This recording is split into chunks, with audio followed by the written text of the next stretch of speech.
17 September 2021, sekitar jam 9.33 malam, satu kejadian tanah runtuh berlaku di Kemensah Heights, Ulu Kelang, Selangor. Insiden cemas itu melibatkan seramai 28 keluarga yang mendiami 19 buah rumah di Jalan Kemensah Heights. Pihak Jabatan Bomba dan Penyelamat Selangor menerima panggilan pada jam 9.33 malam dan setibanya di lokasi, tanah runtuh yang berlaku didapati menjejaskan bahagian belakang 19 rumah teras 2 tingkat.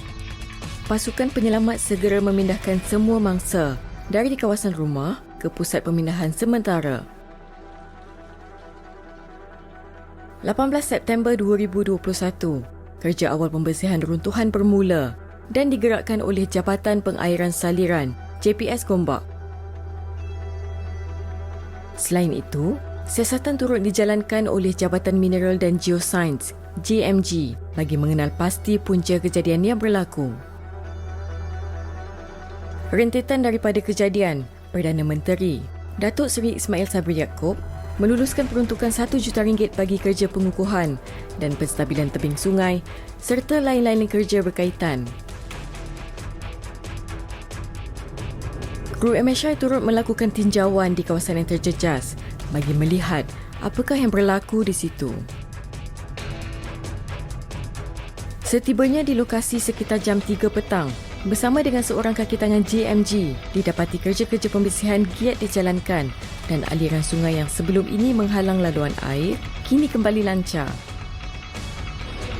Kawasan tanah turut ditutup dengan kain kanvas bagi menghalang air hujan terkena pada tanah runtuh di sekitarnya. Apabila melakukan sebarang pembinaan, pelbagai faktor utama perlu diambil kira oleh pemaju maupun pemilik tanah. Antara faktornya ialah jenis tanah.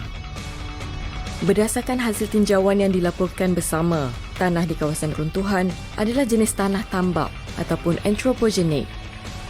Selain itu, kewujudan atau peningkatan air dalam bawah tanah yang membentuk cerun akan meningkatkan tekanan liang air dalam tanah, seterusnya mencetuskan runtuhan.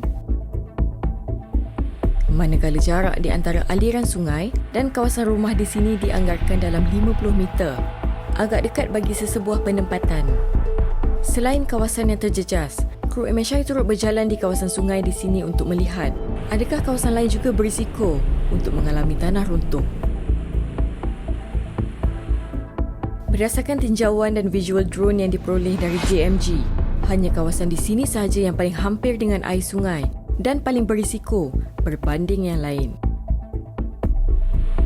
Sehubungan itu, kerja-kerja penstabilan tanah seperti pembinaan cerucuk besi untuk menahan sebarang pergerakan tanah di kawasan cerun runtuhan perlu dilakukan dengan kadar segera. Seterusnya membolehkan kerja pembaikan kawasan berisiko dilaksanakan.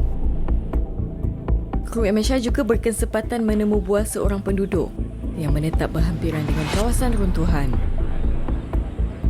Saya dah duduk sini daripada tahun 2013. Saya cerita ni tanah runtuh yang berdekatan rumah saya, di belakang rumah saya ni baru ni pertama kali berlaku lah. Kita minta pihak yang berkuasa akan mempercepatkan lah kalau ada nak buat kerja-kerja penambakan sungai untuk pencegahan tanah runtuh untuk akan datang, supaya kita tak rasa risau dan kita rasa lebih selamat lagi. Kejadian tanah runtuh bukanlah sesuatu perkara yang baharu, terutamanya ketika musim tengkujuh. Masyarakat, terutama mereka yang melakukan kerja-kerja pembinaan bangunan di kawasan cerun, berisiko untuk menghadapi tanah runtuh jika dilakukan tanpa mengikut garis panduan yang betul. Banyak kes melibatkan tanah runtuh sudah pun berlaku sehingga ada yang terkorban nyawa. Persoalannya, adakah kita masih memandang remeh tentang perkara ini?